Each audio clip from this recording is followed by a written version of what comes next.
My girlfriend's sex drive has completely disappeared. Pretty much the title. I'm very concerned about her at this point and I have no idea what to do. Back in April-ish, we 25M and 25F were having sex 2 to 3 times a day. We live in an apartment together, she's been taking online classes for her master's and I'm working from home since the lockdown started. At some point, she got really busy and tired with a project, so we obviously stopped having sex temporarily. Since it's gotten over though, which was nearly 4 months ago at this point, she's turned me down every time I've tried to initiate or set the mood for sex. I have never pressured her, I usually wait a couple of nights before asking again when she tells me she's not in the mood, which turned into waiting a week, which turned into waiting 2 weeks.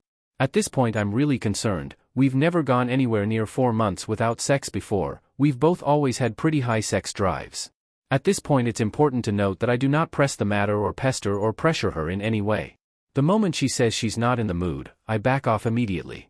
I don't think I've fucked up anywhere because she's always quite apologetic when she turns me down. Our relationship is pretty much perfect in every other way too, we cuddle and hug and have game nights and movie nights, it's never felt like we're drifting apart at any point. She hasn't been behaving differently, like she's upset or depressed. We give each other plenty of space too, it's not like we're constantly together, we have our own friend circles and we curl up on our own devices from time to time. I've tried talking to her about it, but she gets really upset and keeps insisting that nothing is wrong. I drop the matter pretty quickly too because I don't want her to feel like I'm pressuring her to have sex. I just want her to let me in and tell me what's wrong. I honestly don't care about the sex, but I know there's something she's not telling me and it's gone on long enough that I'm getting extremely worried about her. Update. Thanks to everyone who replied to my previous post. There were some mixed responses, with some people suggesting I insist on addressing it with her because she's hiding something, with others recommending I give her time to open up on her own. Ultimately I decided to sort of go for a combo of the two. Friday, when we were both done with work, we sat down and had a discussion. I told her that I could give her the space and time she needed till she was ready to talk to me about it, but I couldn't leave it unaddressed. She needed to acknowledge that there at least was something that she didn't feel ready to tell me, and that was fine, but she at least needed to acknowledge its existence, if only so I stopped feeling like I was going crazy. She started sobbing when I was done and then she started explaining everything. Some background that I didn't mention in my previous post because it didn't really seem relevant is that my girlfriend has PCOD. One of the consequences of this is that she finds it very difficult to lose weight and has been insecure about her body for most of her life. About a year ago, completely of her own choice, I have always told her that she's beautiful to me no matter what her weight. She resolved to start losing weight, both for her health and to feel better about her body. She started going to the gym a couple times a week, and I was supportive and also cut out all my own junk food consumption in solidarity. Since the lockdown started and gyms shut, apparently she started slowly gaining some weight back due to stress eating and lack of exercise. I am ashamed to say I did not even notice that she was torturing herself over her weight all this while. She admitted that she stopped having sex because she was terrified I would stop finding her attractive after seeing her naked. I reassured her that I think she's gorgeous and attractive no matter what, and I tell her this every day, but she was afraid that would have changed once I saw the weight she had put on. The rest of the conversation consisted of me reassuring her that she's beautiful and her appreciating but not really believing me. After a bit, she asked me to change the topic, and I reluctantly agreed. We had a fairly quiet dinner. She was a little sad and relieved at the same time at having told me, I think. And I was busy scheming. The next morning before work I told her she looked lovely again and she gave me a wan smile, like she appreciated it but didn't really believe me. But that was okay. I was gonna convince her. I asked her to pick up the groceries that evening because I was gonna have a meeting run late. The moment she left home, I got to work. I dug out some fairy lights and a bunch of candles from storage and started setting them up in the living room. Made a couple of playlists and charged the speaker.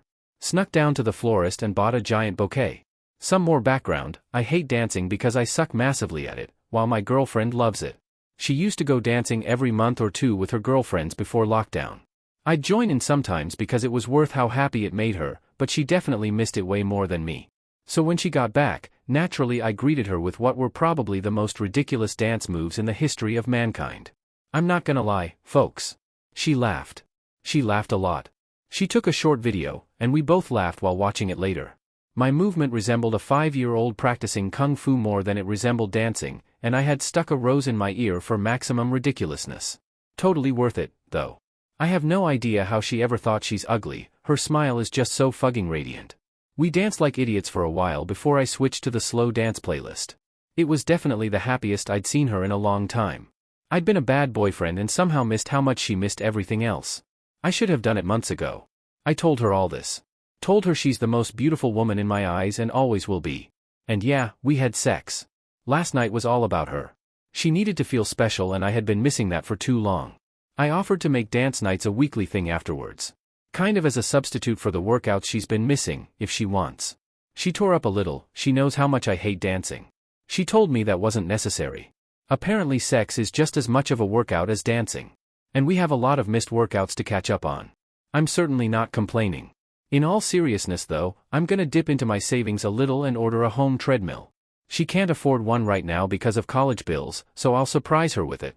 Thank you to everyone who helped me out with their advice. Edit, oh wow, I am completely overwhelmed by the outpouring of love and support here. Thanks for all the awards. I just logged back into this account but I promise I'm going to read each of the replies. One thing I saw pop up a couple of times that I just want to reassure you guys about is that she's mentioned wanting a treadmill but not being able to afford one several times in the past, so I know she wants one. However, I figured that it's dumb to take the chance, and one surprise was good enough, and if there's anything this whole experience has taught me, it's the importance of communication. So I'm going to bring it up at dinner tonight that I comfortably have enough saved up to purchase a home workout machine. Since I saw cycles/ellipticals being mentioned, we'll figure out which one we want, and that I'd love to buy one for our home for both of us to use. Thank you all so much once again for your advice. Edit 2, RIP me, LOL, the comments are coming faster than I can read them now. There's no way for me to reply to every one of them, unfortunately. There are a lot of fantastic suggestions for diets, exercise machines, dance classes and everything in between, so thank you so much for all of them. She has a great endocrinologist, whose advice she will ultimately be following, but there are some great points to bring up with him. It is really touching and overwhelming to see all this support. Thank you all so much. Final edit, she loved the idea of getting some equipment to do our workouts at home together, so we're going to sit down and do our research tonight before picking the one we like most. We've gotten some fantastic advice here and we'll be looking at ellipticals, bikes, rowing machines, Just Dance on the Switch and a bunch of other stuff that you guys suggested. To all the people who commented to insist she's cheating on me because I'm a simp, LMAO, thank you for setting the exemplary standard for being macho. Insulting strangers online is so delightfully masculine. The lovely folks who told me to dump her because she's fat get the disappointing but not unexpected shitheads shout out as well. For the overwhelming majority of people, though, I am just breathtaken by the kind and supportive comments we've gotten. Thank you for the treasure trove of advice and LPTs, and all the love. You folks are amazing. Update 2. Hi everyone. I spotted an end-of-year email from Reddit for this account, which reminded me of the existence of this throwaway, and I decided to do a quick Christmas Eve update on my profile page in case anyone was still interested, because a lot has happened in 4 years. We're both doing well. We got engaged about 3 years ago and adopted a cat, but it went a bit downhill from there because of a bunch of different health issues that hit her consecutively. She's largely recovered from the temporary ones, and the permanent ones are a lot more under control now thanks to regular health checkups and medication, but it was a rocky couple of years, not for our relationship, just for us in general. All the medical issues also meant she hasn't worked since, which isn't an issue financially but for other reasons which I'll come to in a moment. She's doing a lot better mentally now as well, at least relative to last year. She still struggles with self-esteem and feeling like a burden to her loved ones, especially me, especially because of the aforementioned lack of work over the last few years. She's a lot more communicative about these things now though instead of bottling them up, so she's not let our relationship suffer for this. And I like to think that even if her self-esteem hasn't gone up, her way of coping with it is a lot healthier now, and that's an important step in the right direction. She's even been looking to get back to work over the last month or so, despite the challenges of low self-esteem, severe imposter syndrome, and having to explain a years-long absence, and I'm really proud of her for not just giving up after the hand she's been dealt health-wise. I'm doing really well. I switched jobs and fields about a year back and I'm making a lot more money now, and I'm enjoying my work a lot more too. I actually started therapy recently as well, because there were some personal discipline issues I wanted to fix, and I ended up discovering a whole host of other issues I had repressed, and bringing them back out into the open and dealing with them has been simultaneously terrifying and liberating. But it's also made me a much better friend and partner, so looks like I'm gonna have to keep braving them for as long as it takes. As for the biggest one, as is probably obvious from the title, we got married 2 months ago. We would have done it a lot earlier if she hadn't had a bunch of health issues pop up unexpectedly, but with her on the mend, we were finally able to plan and organize the thing so everyone we wanted to be there could be there. I honestly sometimes still find it surreal, like WTF I'm a husband? It still feels like I'm dreaming sometimes and I'm still that clueless wide-eyed college kid, but I look at the woman sleeping next to me and I remember all the ways I've changed for the better, all the ways I've grown up because of her influence, and I feel really lucky to have her.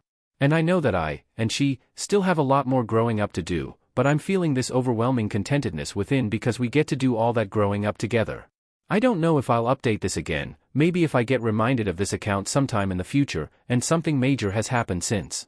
Until then, Merry Christmas and Happy Holidays everyone, and I hope the new year is your best year yet.